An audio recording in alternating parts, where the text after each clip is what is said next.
به نام خالق هستی، قدرت ذهن ناخودآگاه شما، فصل 16.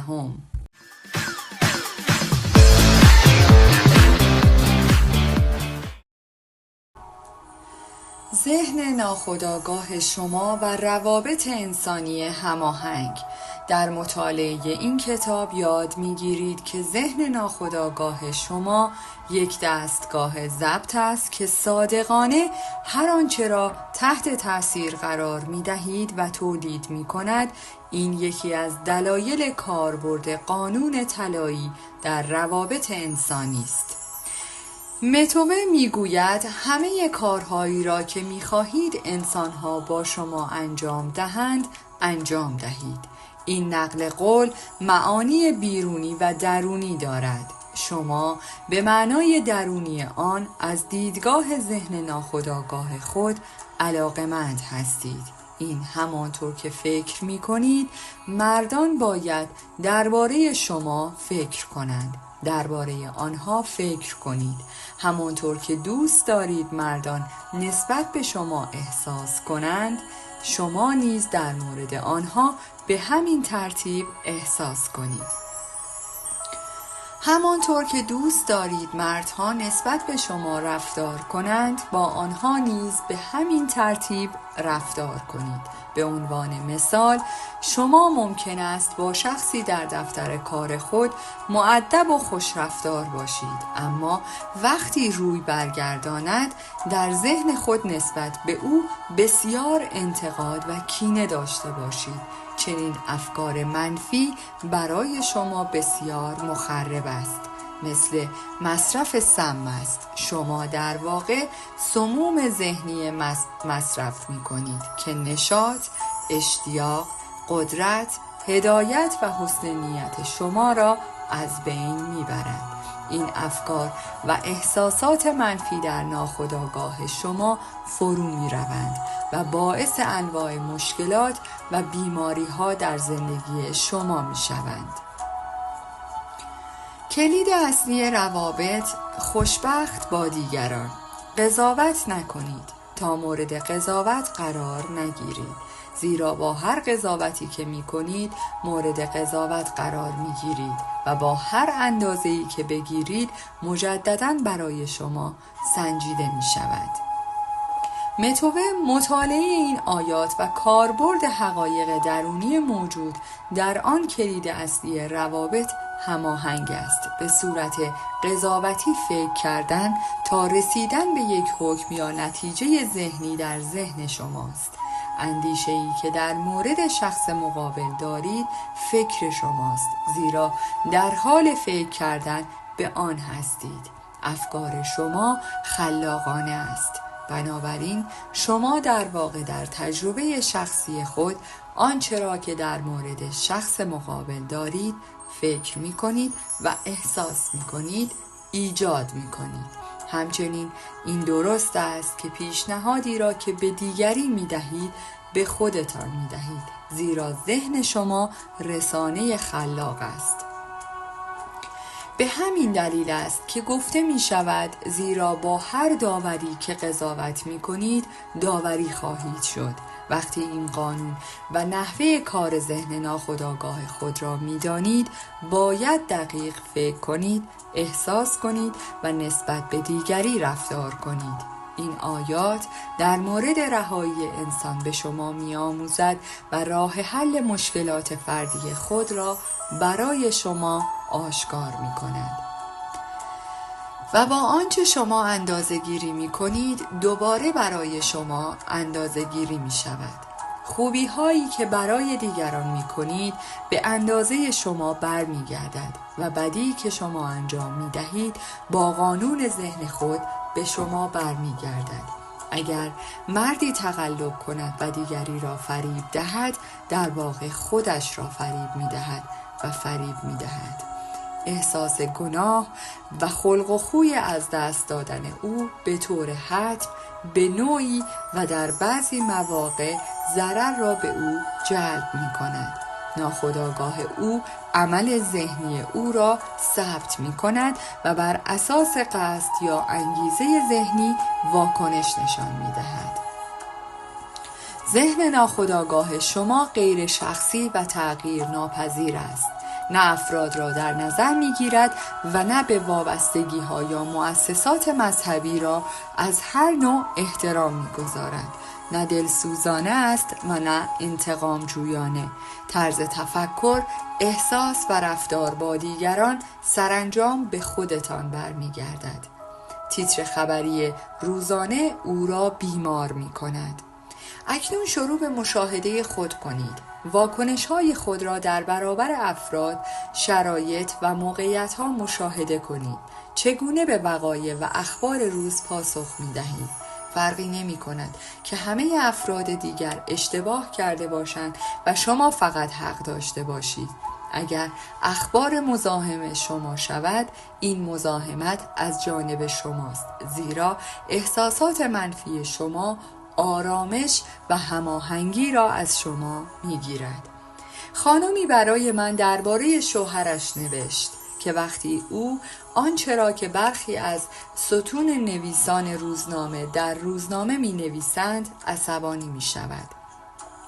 وی افزود که این واکنش مداوم عصبانیت و خشم سرکوب شده از طرف وی باعث خونریزی ناشی از عصبانیت می شود و پزشک وی توصیه می کند جبران عاطفی شود. من این مرد را به دیدنم دعوت کردم و نحوه عملکرد ذهن او را برای او توضیح دادم که نشان می دهد شما وقتی دیگران مقالاتی را می نویسند که با آنها مخالفت هستید یا آن را نمی پذیرید عصبانی می شوید.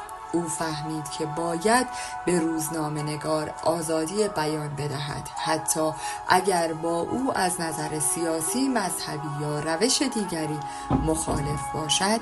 به همین ترتیب روزنامه نگار به او آزادی می دهد تا نامه ای را برای روزنامه بنویسد که مخالف با اظهارات منتشر شده است. او آموخت که می تواند بدون اختلاف نظر مخالفت کند. او با این حقیقت ساده بیدار شد که هرگز چیزی که شخص می گوید یا نمی گذارد بر او تأثیر بگذارد، بلکه عکس‌العمل او نسبت به گفته یا عمل انجام شده است. مهم است. این توضیح علاج این مرد بود و او فهمید که با کمی تمرین می تواند بر عصبانیت صبحگاهی خود مسلط شود. متقاعداً همسرش به من گفت که او به خودش و همچنین به گفته ستون نویسان خندیده است. آنها دیگر قدرت مزاحمت، آزار و اذیت او را ندارند. زخم‌های وی به دلیل متانت و آرامش عاطفی او از بین رفته است. من از زن متنفرم اما مرد را دوست دارم. یک منشی خصوصی از نظر برخی از دختران دفتر کارش بسیار تلخ بود، زیرا آنها در مورد او شایعه می‌کردند و همانطور که وی گفت دروغ‌های شرورانه ای را در مورد او پخش می‌کنند. وی اعتراف کرد که زنان را دوست ندارد. وی گفت من از زنان متنفرم اما مردان را دوست دارم.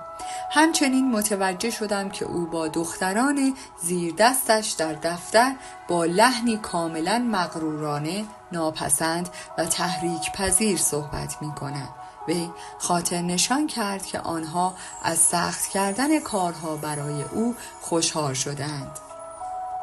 در صحبت کردن او اختلال خاصی وجود دارد و من می توانم ببینم که صدای او در کجا بر روی برخی از افراد تأثیر ناخوشایند می گذارد.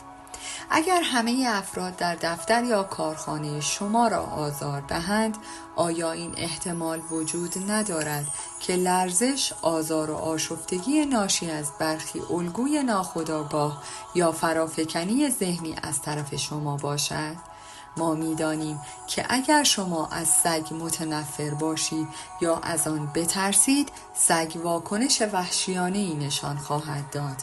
حیوانات ارتعاشات ناخودآگاه شما را برداشته و مطابق آن واکنش نشان می‌دهند. بسیاری از انسان‌های بی‌انضباط همان حساسیت سگ‌ها، گربه‌ها و سایر حیوانات را دارند. من یک فرایند دعا به این منشی خصوصی که از زن متنفر بود پیشنهاد کردم و برای او توضیح دادم که وقتی شروع به شناسایی خود با ارزش‌های معنوی کرد و شروع به تایید حقایق زندگی کرد، صدا، طرز رفتار و نفرت او از زنان کاملا ناپدید شد. او متعجب شد که دانست که احساس نفرت در گفتار، کردار، نوشتارها و مراحل زندگی یک شخص نمایان می شود. او واکنش به شیوه معمول کینه‌توزی و عصبانیت را متوقف کرد. او الگویی از دعا را بنا نهاد که آن را به طور منظم، مرتب و با وجدان در دفتر انجام می‌داد. این دعا به شرح زیر بود: من فکر می‌کنم، صحبت می‌کنم و عاشقانه، ساکت و صلح آمیز رفتار می‌کنم. من در حال حاضر به همه دخترانی که از من انتقاد کردند و پشت سر من غیبت کردند، عشق، آرامش، مدارا و مهربانی را عطا کردم. من افکار خود را درباره صلح، هماهنگی و حسن نیت برای همه تقویت می کنم.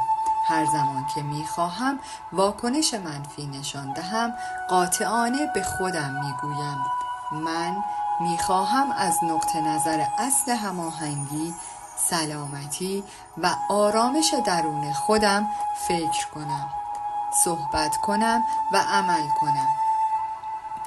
هوش خلاق من را راهنمایی می کند، در همه روش‌هایم حاکم است و من را راهنمایی می کند. تمرین این دعا زندگی او را دگرگون کرد و او دریافت که دیگر همه انتقادات و آزارها از بین رفته است. دختران در طول زندگی همکار و مندس شدند. او کشف کرد که کسی نیست که تغییر کند جز من. سخنرانی درونی وی باعث پشتیبانی از تبلیغات وی شد. یک روز فروشنده‌ای به دیدن من آمد و مشکلات خود را در همکاری با مدیر فروش سازمان خود شرح داد. او 10 سال در شرکت بود و هیچ نوع ارتقا و شناختی دریافت نکرده بود. او آمار فروش خود را به من نشان داد که نسبتاً بیشتر از سایر مردان قلمرو بود. وی گفت که مدیر فروش او را دوست ندارد، با او به ناحق برخورد می شود و در کنفرانس ها مدیر با او بی‌ادبانه رفتار می کند و گاهی اوقات پیشنهادات او را به سخره می گیرد. من توضیح دادم که بدون شک علت تا حد زیادی در درون خود او بود و مفهوم و اعتقاد او درباره برتریش شاهد واکنش این مرد بود. معیاری که ما اندازه گیری می کنیم باید دوباره برای ما اندازه گیری شود. معیار ذهنی وی یا مفهوم وی از مدیر فروش این بود که ذلت و بدجنس بودن دارد. او با تلخی و خصومت با مقامات اجرایی پر شده بود. او در راهکار خود گفتگوی شدیدی با خودش انجام داد که پر از انتقاد، استدلال‌های ذهنی، انتقادات و محکومیت‌های مدیر فروش خود بود. آنچه او از نظر ذهنی داد ناگزیر، مجبور به بازگشت بود. این فروشنده متوجه شد که گفتار درونی او بسیار مخرب است، زیرا شدت و نیروی افکار و احساسات خاموش او و شخصاً محکومیت ذهنی و تحقیر مدیر فروش را در ذهن ناخودآگاه خود وارد کرده است. این امر باعث ایجاد واکنش منفی رئیس وی و همچنین ایجاد بسیاری از اختلالات شخصی، جسمی و عاطفی دیگر شد. او مرتباً دعا را به صورت زیر شروع می کند: من تنها اندیشمند جهان هستم. من مسئول آنچه در مورد رئیس خود فکر می کنم هستم. مدیر فروش من مسئولیتی در قبال تفکر من در مورد او ندارد. من از دادن قدرت به هر شخصی، مکان یا چیزهایی برای آزار و اذیت و مزاحمت من خودداری می کنم. برای رئیس خود آرزوی سلامتی، موفقیت، آرامش خاطر و خوشبختی دارم. از صمیم قلب برای او آرزوی سلامتی دارم و می‌دانم که او در تمام راه‌های خود به طور الهی هدایت می شود.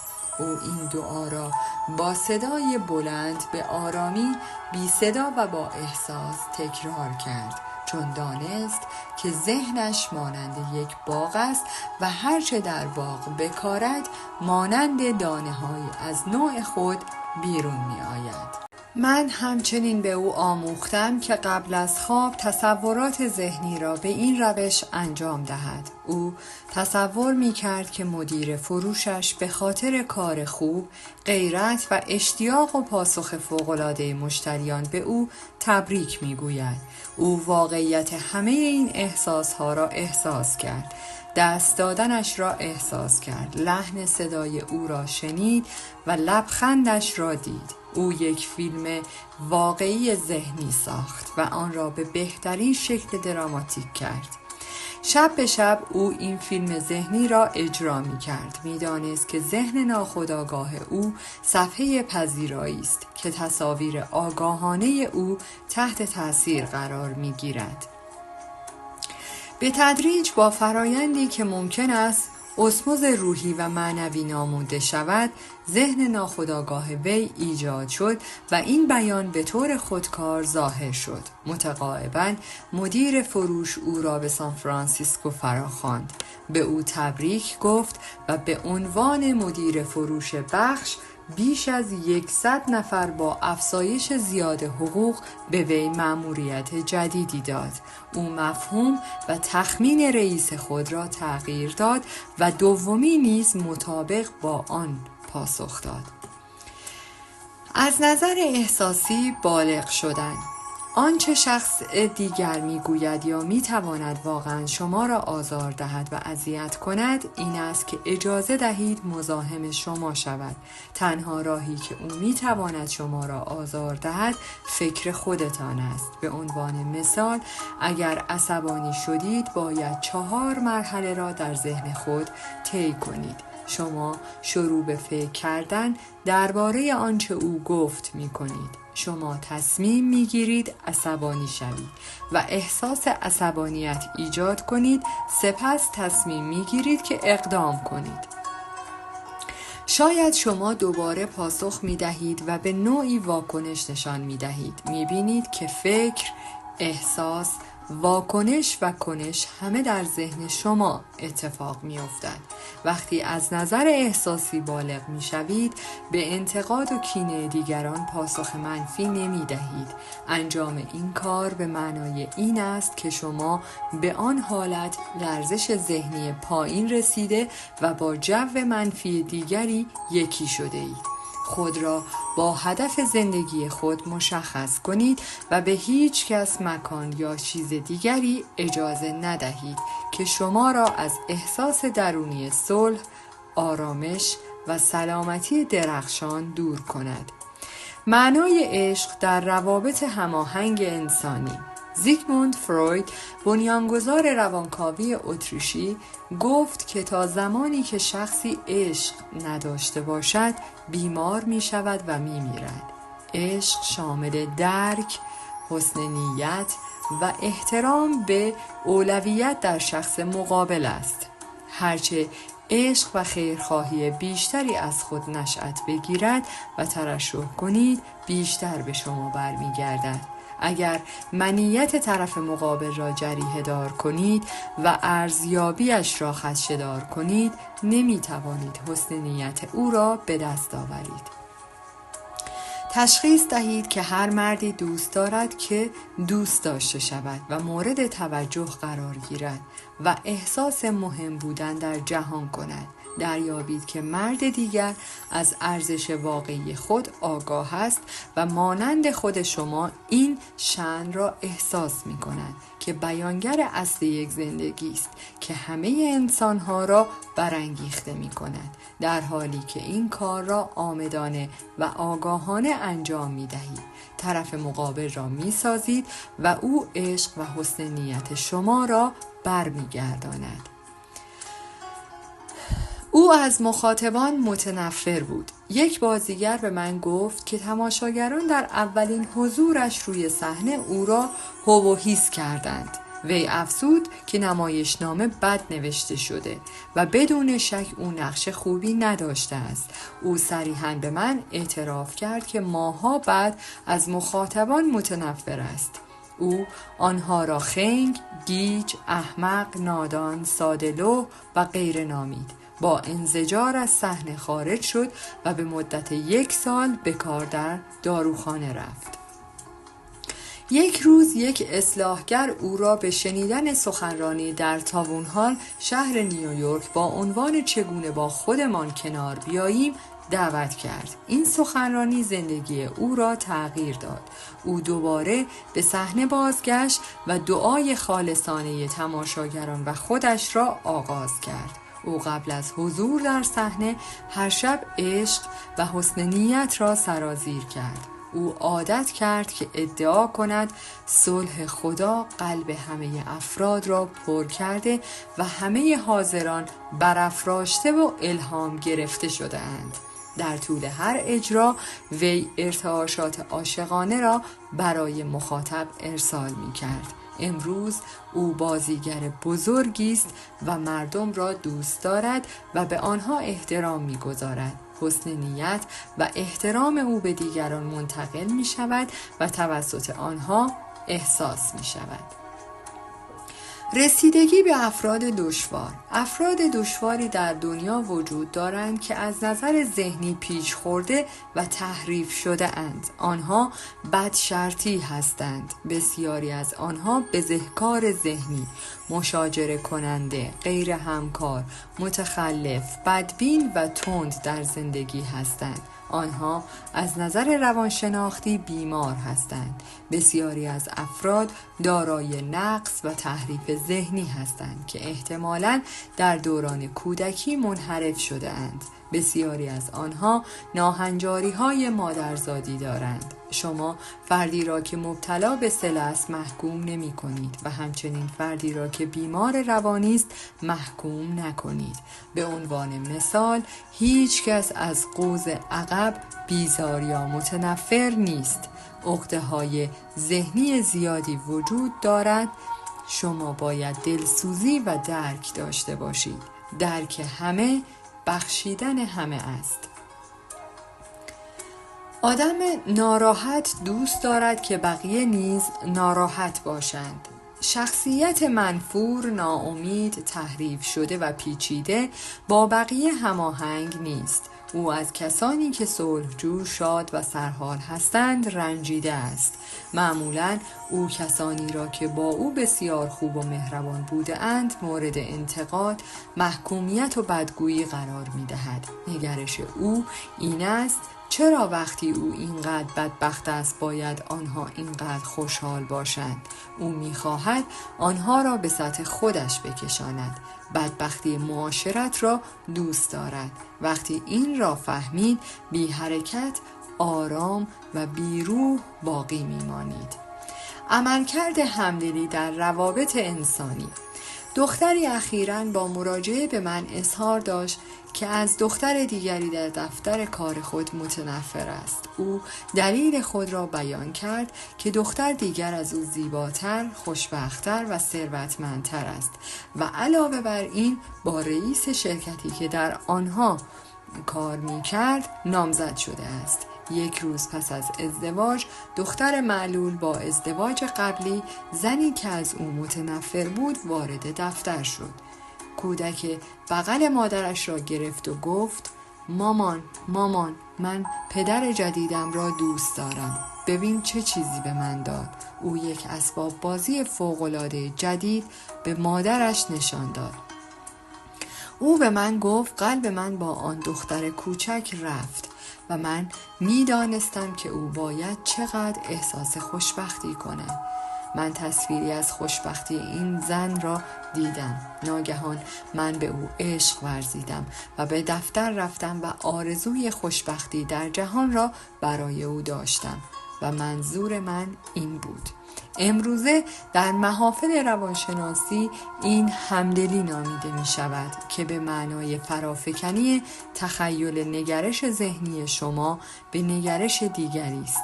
او خلق و خوی ذهنی خود و یا احساس قلب خود را به زن دیگر نشان داد و شروع به فکر کردن و هوش زن دیگر کرد. او در واقع مانند زن دیگر و همچنین کودک فکر می‌کرد و احساس می‌کرد، زیرا به همین ترتیب خود را در ذهن کودک فرافکنی کرده بود. او از آن نقطه نظر مادر کودک نگاه می‌کرد. اگر وسوسه شدید که دیگری را زخمی کنید یا به بیمار فکر کنید، خود را به صورت ذهنی در ذهن موسی قرار دهید و از موضع 10 فرمان فکر کنید.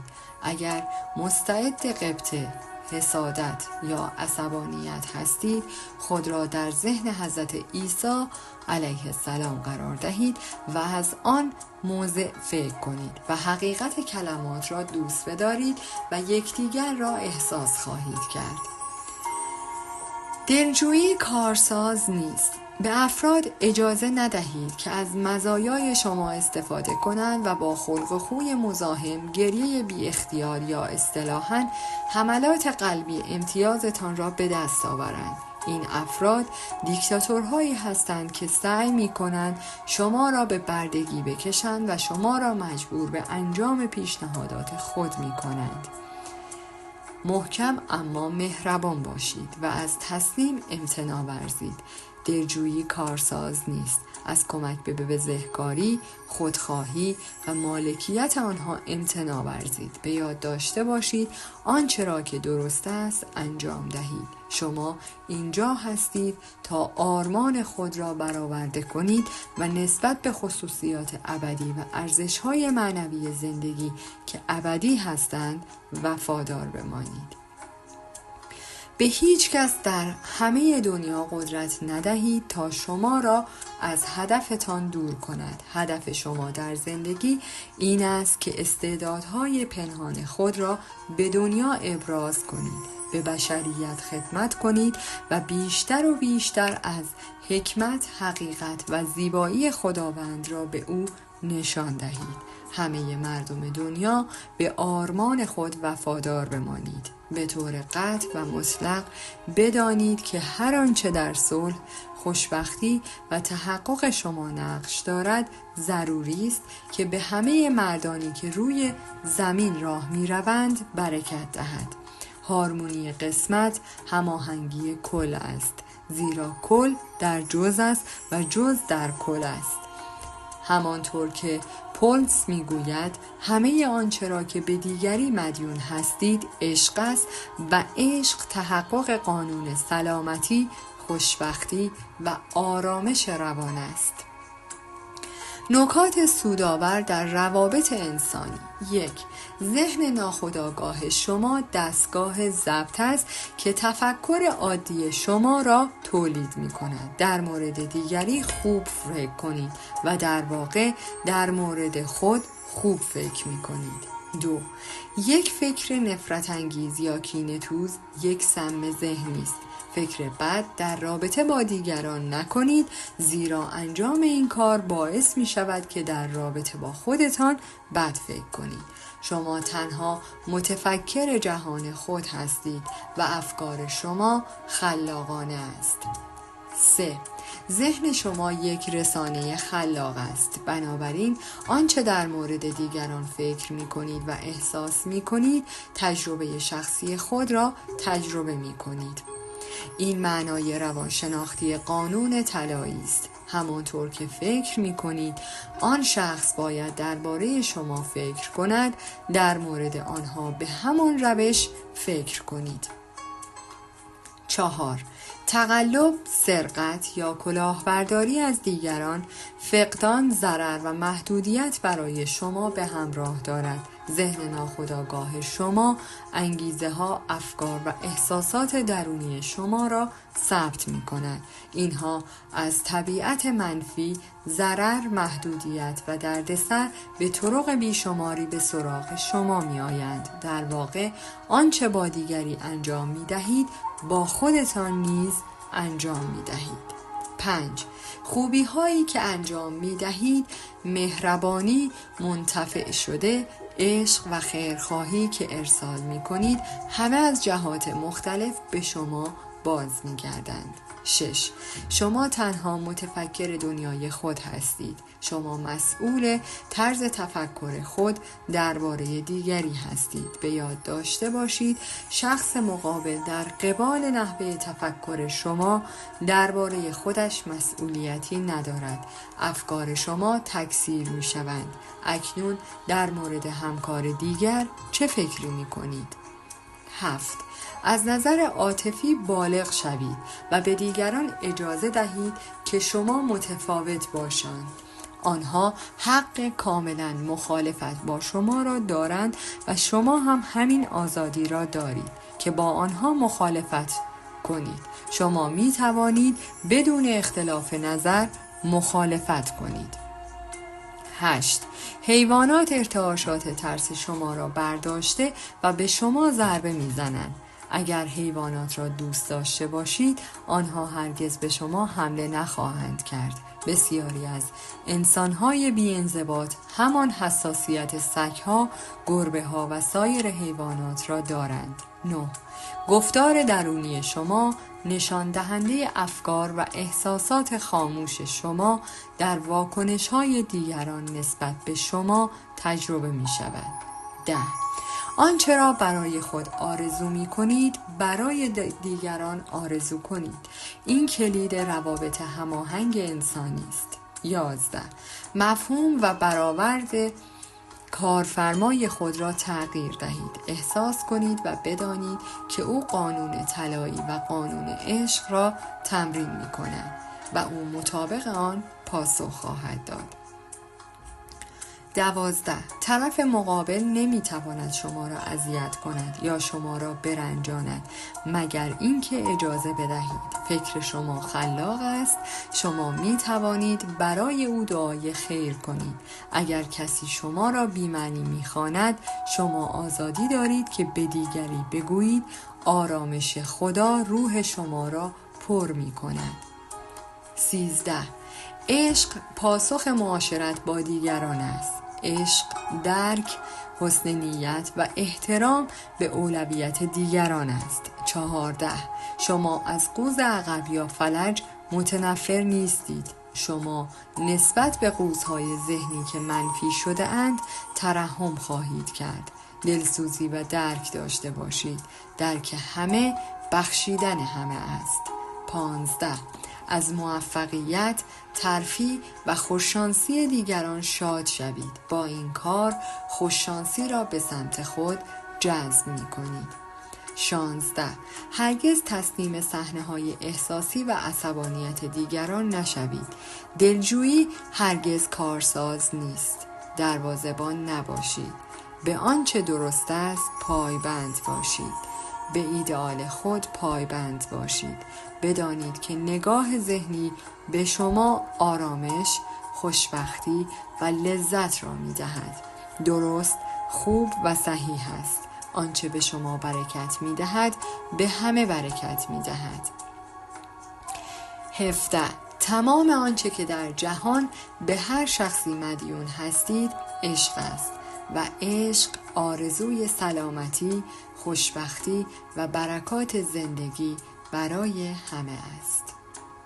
در پایان از شما دوستان عزیزم می‌خواهم برای حمایت بیشتر ما کانال ما را به دوستان خود معرفی کنید برای انرژی بیشتر ما رو لایک کنید و برای ادامه پرقدرت‌تر سابسکرایب. تا درودی دیگر، درود و 200 بدرود.